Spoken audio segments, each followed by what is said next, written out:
All Hail Biafra. This is Biafra Liberation Army Network coming to you again. Please like, share, and comment.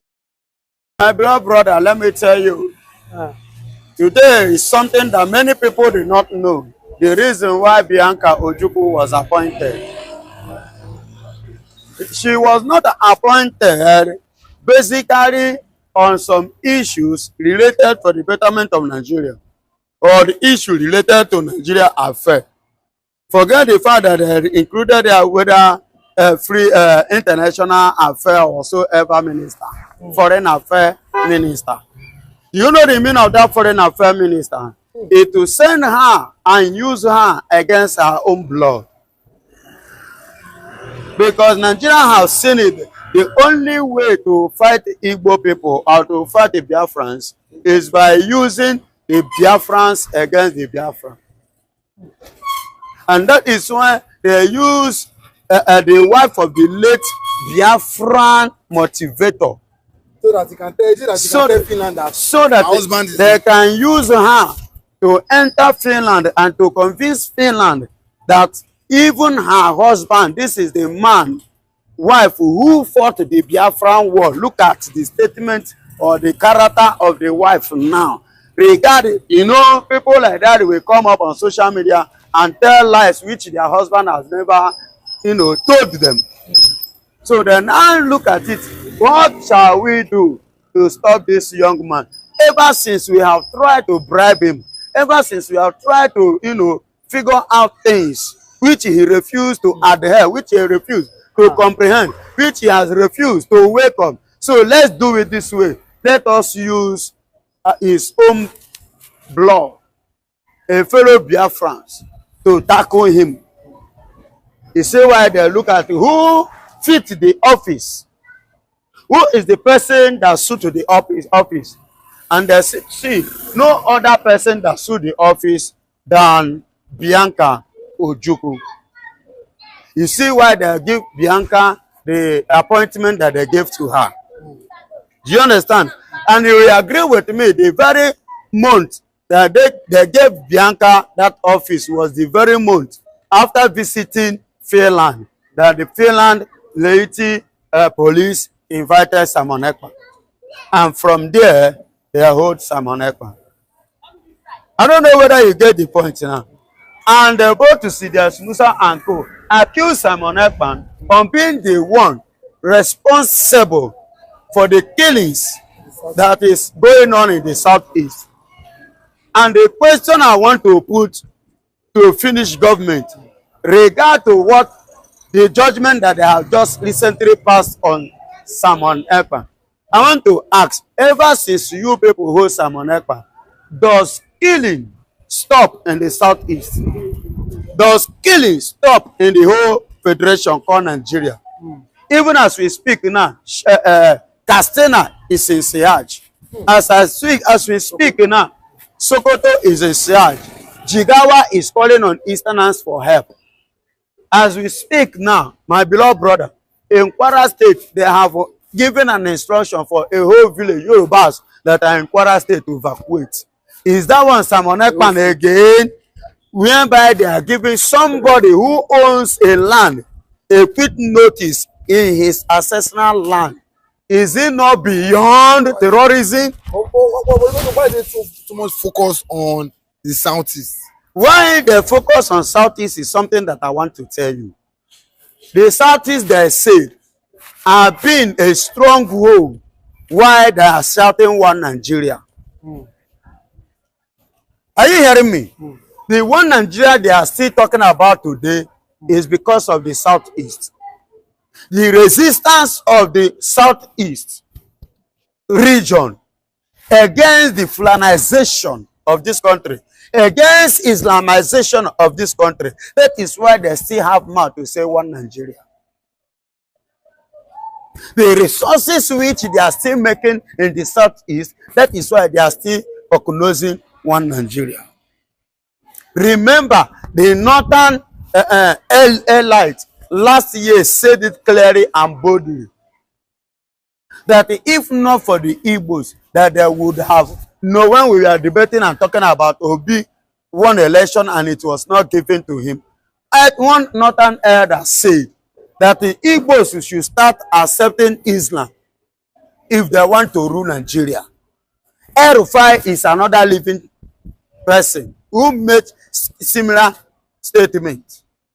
And they said, end up certainly that until we accept Islam, that why Yorubas rule is because Yorubas are Islamic nation people.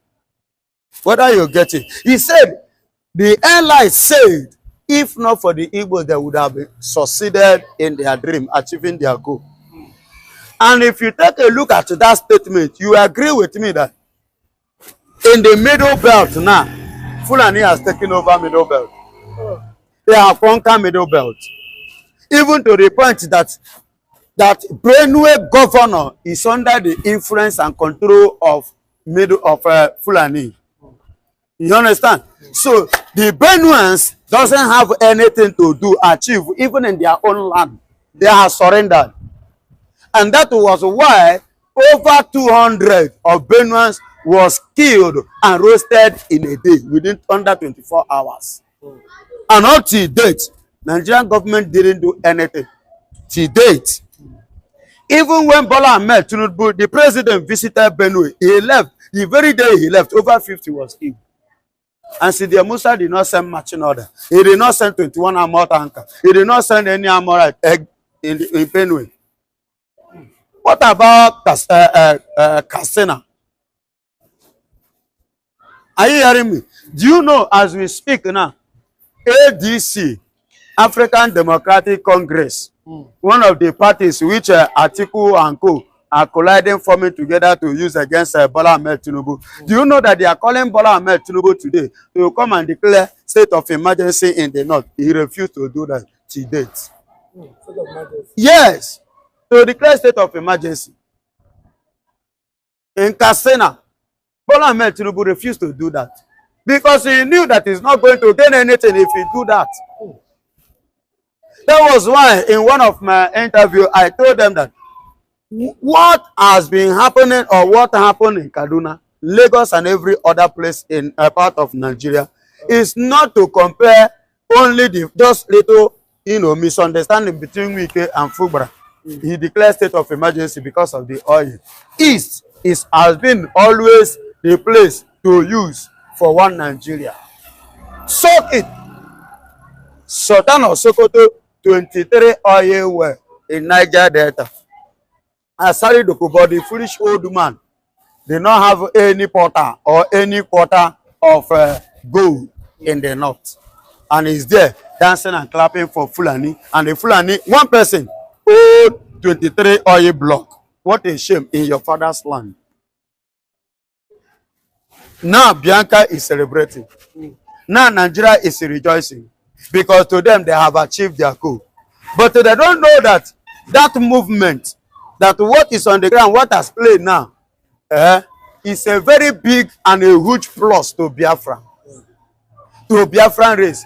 And to as well, those DOS and those, the Biafrans and Nigerians that never believe in Simon Ekpa, who call Simon Ekpa a fraud, who called him all sorts of names, now they will agree with us that believed in him, with the Simon Ekpa himself, that of a truth genuinely, that Simon Ekpa is fighting a genuine cause. Because the judgment passed on by the Finnish government have made it openly to the world that Simon Ekpa is actually fighting for agitating for freedom of Biafra. How come? Yes. So why did I sentence him to 6 years? It's part of the struggle. Name a freedom fighter that did not engage himself or being accused of terrorism. But they didn't call it a freedom. They didn't say it was freedom fighting. They said what did that? How did that charge? Ammunition. What did that charge? Terrorists. Yes, for terrorism. What did they charge him? Terrorism. They charged him for terrorism. Where? Terrorism. Southeast. Yes. They say southeast of, excuse me, southeast of Nigeria. He said he buy a gun. And he buy, did you see gun in his hand? Have you ever seen it for them? I want to ask you a question. Since 2007 that Simon Ekpa traveled to overseas as an athlete, have you ever seen him in Nigeria? I'm asking, you ever see him in Nigeria? And how did you, which means did he use to export or to transport the arms down to Nigeria? If you know the means which he uses to transfer the arms down to Nigeria, why didn't you stop it? Why didn't you arrest those people? Why is it that Tuji Bello is still working freely? Is it not? Are they not the one transporting arms? How did the Tuji Bello get arms? I'm asking now. How did he get arms? He got his arms through the process of their terrorism, kidnapping, raping, and otherwise. And you say Simon Ekpa. Okay, let's agree that Simon Ekpa committed such. On what purpose?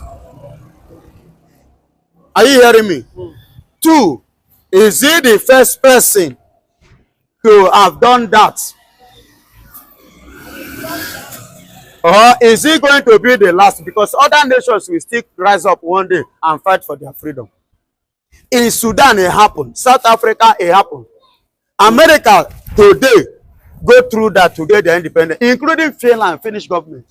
How did the Ukraine get their own independence? No, let us, anything that regard to Igbos, people always take it differently in a different angle.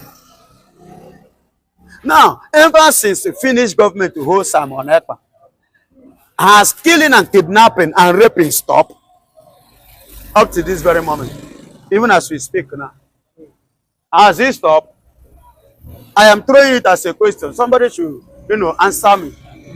The capital answer of it is no. It has not stopped. It has not stopped. Rather, it increases.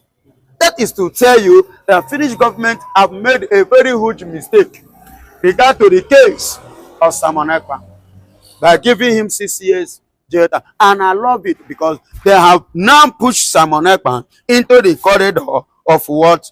Of procedures of freedom as one of the freedom fighters, which Nigeria was denying him of, which DOS was denying him of.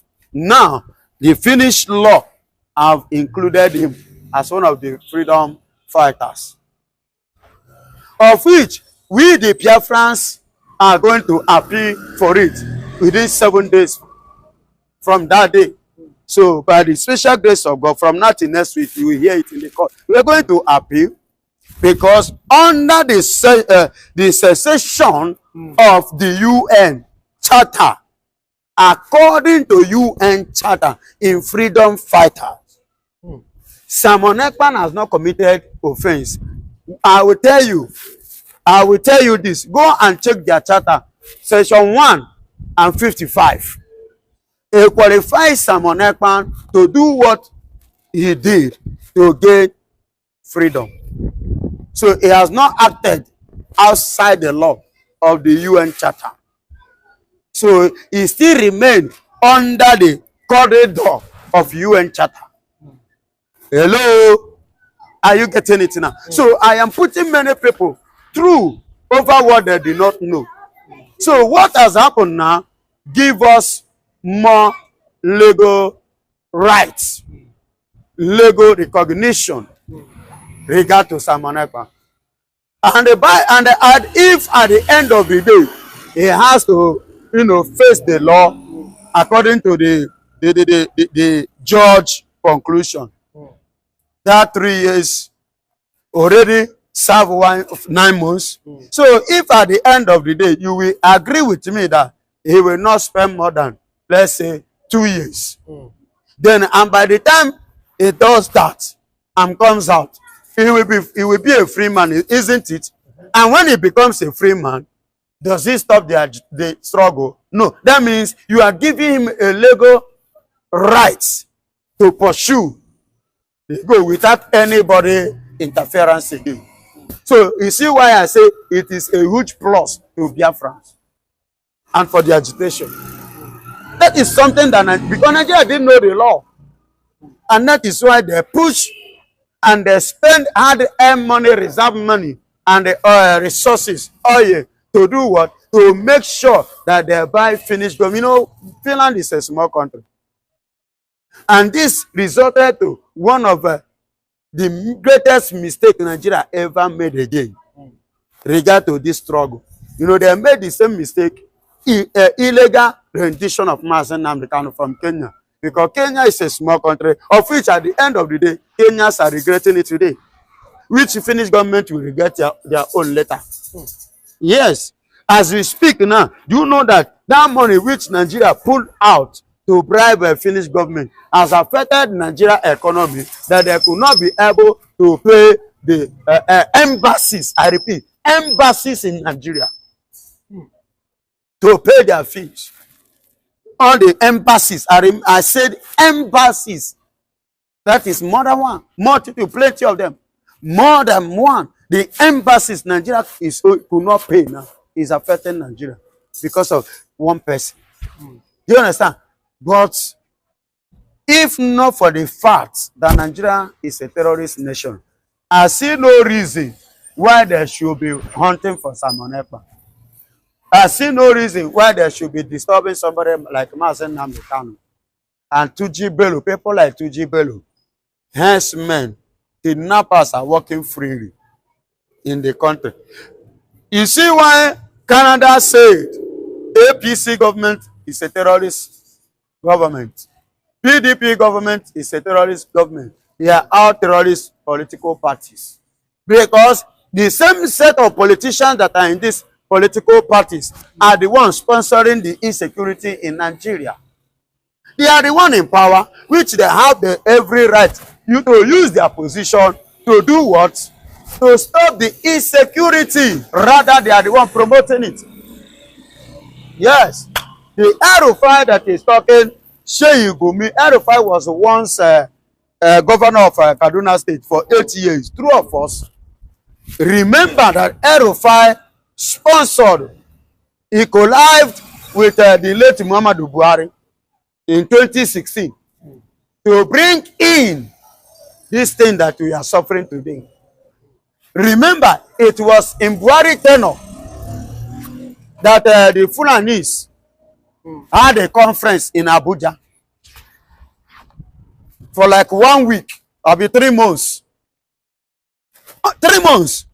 Declaring it and making it obviously that this country called Nigeria belongs to them, that it is their own God-given state. Yes. So all the atrocities that they have been doing, they did not see it as anything. But since Simon Ekpa, Igbophobia, it becomes a problem. Under Tinubu government, a South-South, that was out. Tinubu too, and his clue, joined the Fulanis against a fellow Southern government. I mean Jonathan time. The same Bola Ahmed Tinubu. Are you hearing me? The same Bola Ahmed Tinubu sponsored Ojota to remove Jonathan and to bring these people. You see why Tinubu kept silent over the killings that have been going on in Nigeria. Under his watch, under his nose. He couldn't do anything. See, the Fulani must know that Nigeria does not belong to them. Enough of all this shenanigans. How can a particular tribe be acting as if the Nigerian space and the Nigerian system belongs to them? We must cut off this menace and this shenanigan